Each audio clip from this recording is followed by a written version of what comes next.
You can tell. Quandre, what do you make of the defensive numbers and the points per game allowed, but also how odd that looks in the yards that have been allowed during the course of the season?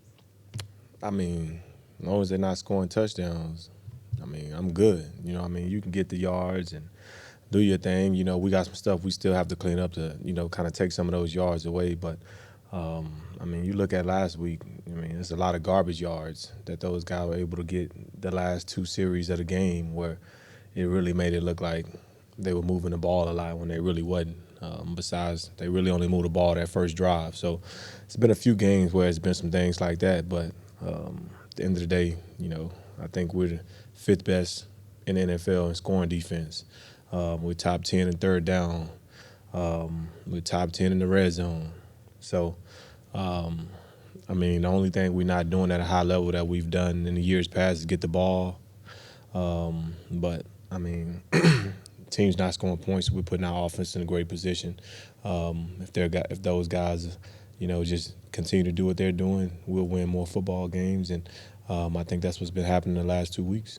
You mentioned wanting to clean a couple of things up. What are those things that you'd like to see for the final weeks of the season? I mean, just leaky yards, you know what I mean? Guys falling forward, little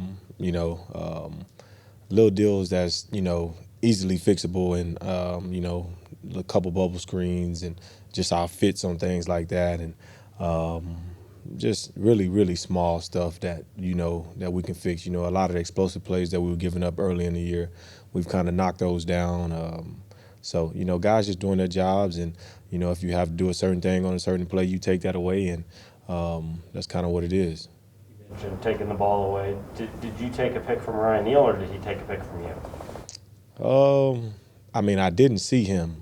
That's the crazy thing. Like, I just was running full speed over there to the ball. First of all, I was in the wrong on the play. I was trying to jump something that I thought was coming. So I was just running full speed to try to get back there. If I would have seen him, then I definitely would have just jumped in front of him and took the pick. So I just, you know, when I'm back there, it's usually just me back there. You know what I mean? We're single high. We run our single high stuff. So I'm usually the only one back there. So when the ball in the air, it's just like I'm going to go get it. So ball in the air, I mean, everybody just need to get out of my way and let me get it. Since you're often the only one back there, you brought up explosive plays. How much pride do you take in keeping those under wraps when you're kind of that last line defense? I mean, I take a lot of pride in it. And, you know, in my eyes, I'm the best in the NFL in doing that. And, you know, I'll stand on that. If that's coming from running the alley, if that's, you know, guys breaking up the middle, and I got to get them down, or, you know, deep balls and things like that. You know, I take a lot of pride in that. So I think you guys probably see some frustration from me sometimes when, you know, I get mad because I take pride in, you know, I mean, not giving up the big play. And that's how we all should be. So, you know, whether it's a run game or a pass play, you know, it's my job to get them down, be the last defense. And that's kind of what my job be. I'm usually free most of the time. So what else do I got to do besides get the plays down? Quandre, how have you seen your cornerbacks kind of develop through the season, from the guys you started the year with, Trey coming in, going back out, Sidney coming in, DJ switching sides, and all the changes you've had to make there for the group to kind of come together as it has? I mean, it's just been a work in progress all year, you know, and it's not to downplay anybody. It's just more of, I think everybody's gotten their feet more comfortable. You know, I mean, I think backers, I think D-line, I think safeties, I think we've all got into a rhythm and got into a groove and knowing how teams have been trying to attack us. I think our corners have been tackling well. I think they've been playing the ball well. And I think it's just the growth that everybody has matured over the season. And we've seen certain things. We've seen how teams are going to try to attack us in this defense, so we kind of know, you know, what to do. And then early in the year, we couldn't really expect that because, you know, we've got a few different coverages that we haven't ran previously in games. So, you know, we didn't know how we would get attacked, and, you know, they attacked us that way. And now, you know, I mean, we've kind of set some of those plays out, and we're still giving them up, but I'm proud of our corners for sure. How is Nick Bellor's Twitter campaigning for Pro Bowl? What do you think of some of his Photoshop jobs? The crazy thing is he's been like that since I met him like 4 years ago. You know what I mean? He's been a character. So anything he puts on there, I'm not surprised. You know, I just kind of wonder, and I kind of feel for his wife. Like, like, when do you have time to do all this? You got a wife and kids at home. You know what I mean? I think you should be doing that instead of doing Photoshop jobs. So I know my girlfriend and my daughter wouldn't let me get away with that. So kind of feel for his family at home. Speaking of Pro Bowl, it's not just fan voting that determines it, but for you leading the fan voting, what does that mean to you that you're kind of getting that respect from football fans? I mean, it's cool. You know what I mean? I think I've been overlooked for a while now, and you guys know me. I don't really, I guess I'm not the flashiest player. You know what I mean? I just kind of go do my job. I don't really care about the cameras. I don't really care. No disrespect to you guys. I don't really care about the media. I just kind of care about what my teammates, my coaches, and what I think. And it's cool, you know, to see, you know, it's cool for me to see my peers across the league, you know what I mean, kind of give me the respect and, you know, the way that they talk and, you know, the way that they say things about me. I think that's the cool part for me. You know, I love the fans, and I love that, you know, I've been leading the Pro Bowl voting, and it's a blessing. You know what I mean? I've been, I think you guys, you know, you guys follow me on Twitter and Instagram. You know, I always post little snips that, like, I've been doing it consistently for a long time now. So I think since I moved to safety, I've been very, very consistent. And I think that's what my game is always, all I've always wanted my game to be, is just be consistent. So appreciate the fans, you know what I mean, and I appreciate everybody that kind of has my back. What about facing Matt Stafford is different than facing other quarterbacks for you?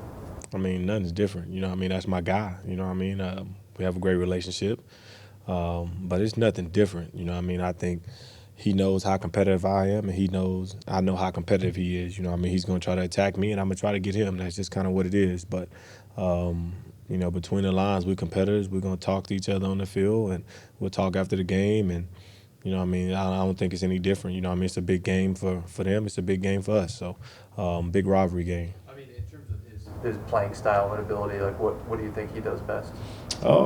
I mean, he does a lot of really, really good things. You know what I mean?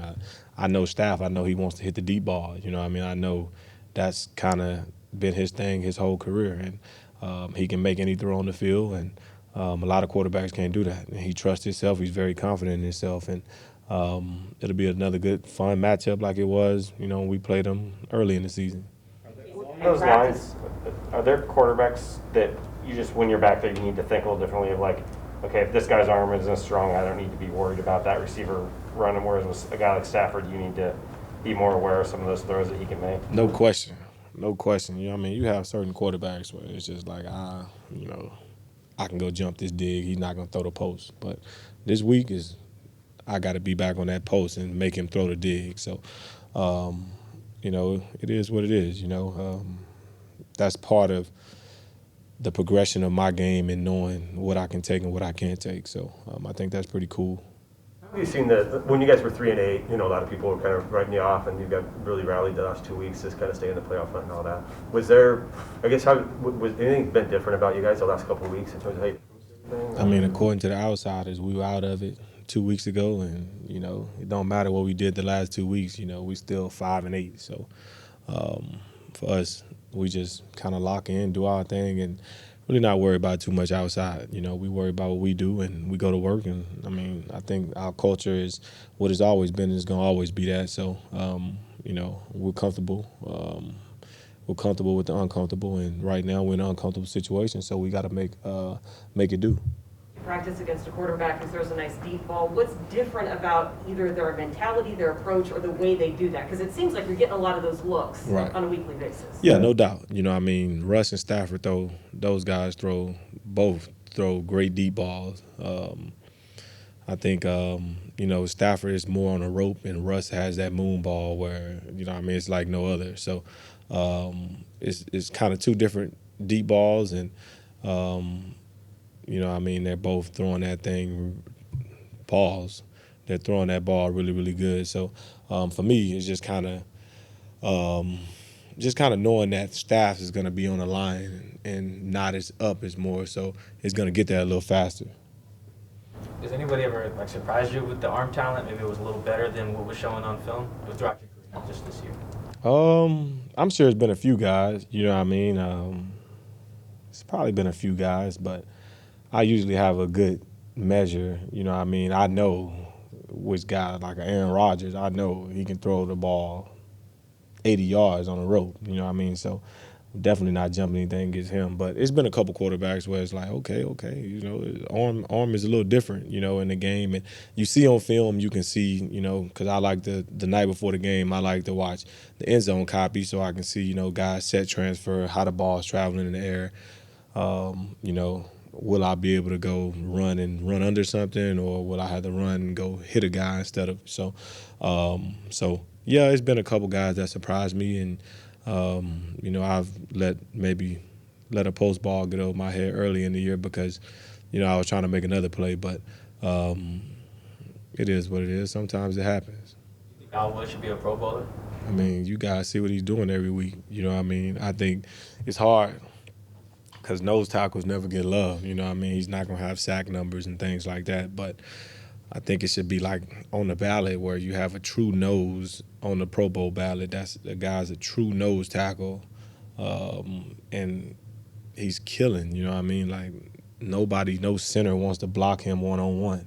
You know what I mean? And I definitely think he should be a Pro Bowler, and somehow, however they can figure it out. It's kind of the same thing for nickels. You know what I mean?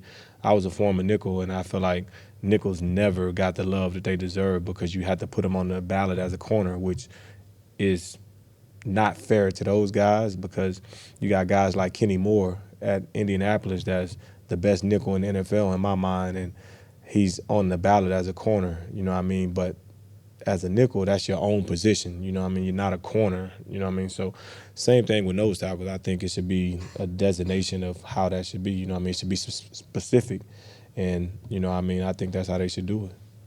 Passing game, they had a few games where they were a little bit in a skid that coincided with Woods getting hurt.